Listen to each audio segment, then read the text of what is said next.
Hello. So continuing on with the Python tutorial, I'm going to talk about numbers today. So in Python you can get standard number operations done. So addition, for example, 10 plus 2. You can have minus operations, so subtraction, gives you that sort of stuff. You can have timesing operations. You can have division. You can have division in the form of decimals. You can also have remainders. So in the same way you do long division, you can have remainders like, let's say I'm doing 10 divided by 5. We know that gives a value of 2. Now if we use a special key here, the percent key, that basically gives us remainders. So we know that 10 divided by 5 equals 2. There's no decimal value, there's no remainder. But if we use the modulo function, which is the percentage sign, and did that, it would give us a remainder of 1. So we know that the largest number below 11 that is divisible by 5 is 10, and so 10 divided by 5 is 2, and there's nothing left over. But with 11, 10 is completely divisible, but there's 1 left over from it being 11. So 11 minus 10 equals 1, and that's our remainder. So to give you another example, if I did 12 percentage sign 5, we would have a remainder 2. Modulo is called. Another one would be powers. So let's say you wanted to do 2 to the power of 2. Now what you can do in Python is something like this. And that is basically how the power sign is written. So 2 to the power of 2 is 4, and 2 to the power of 4 is 16. It's equivalent of doing this.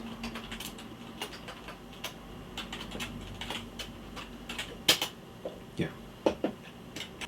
Now let's say you want to write an equation out using the previous tutorial about variables. We could do something like this. So let's say you have L, your length value being 10, and your width value being 20.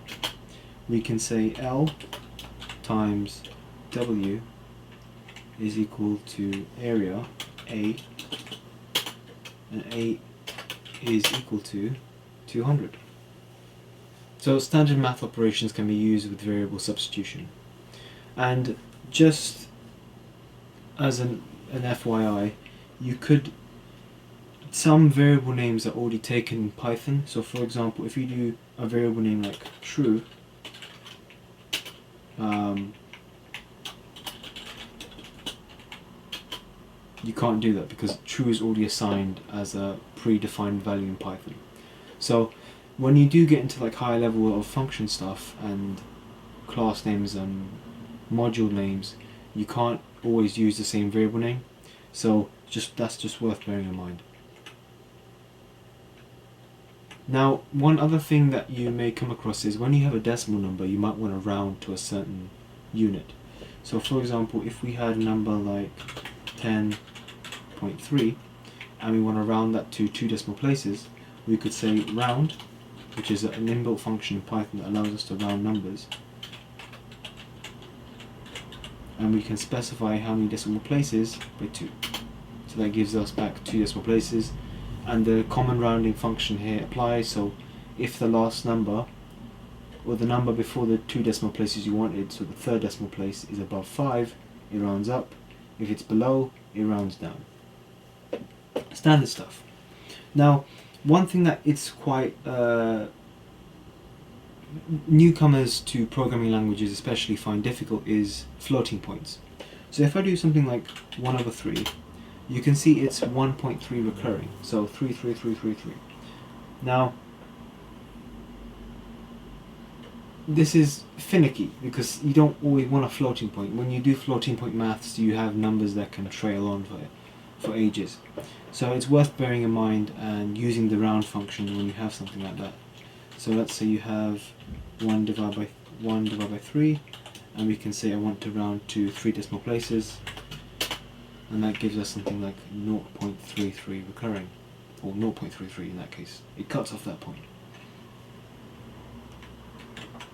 Now another thing to bear in mind is the order of operations that take place. So let's say we have a number like 30 and I want that to add to 3 divided by 3. Now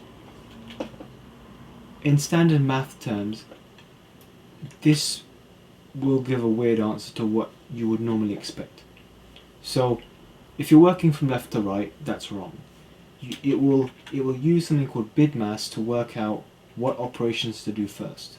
So from GCSE mathematics, you know that division occurs first. So the standard formula for this is BIDMAS, which is an acronym. So B stands for brackets, I stands for indices, so powers, D stands for division, M stands for multiplication, A stands for addition, and S stands for subtraction. So in this case, because we're doing a division here, we're going to be doing 3 divided by 3, which equals 1, and then plus 30. So 31 is the answer. If I wanted to do something like 30 plus 3 and then divide that by 30, divide by 3, then I would have to use brackets. So 30 plus 3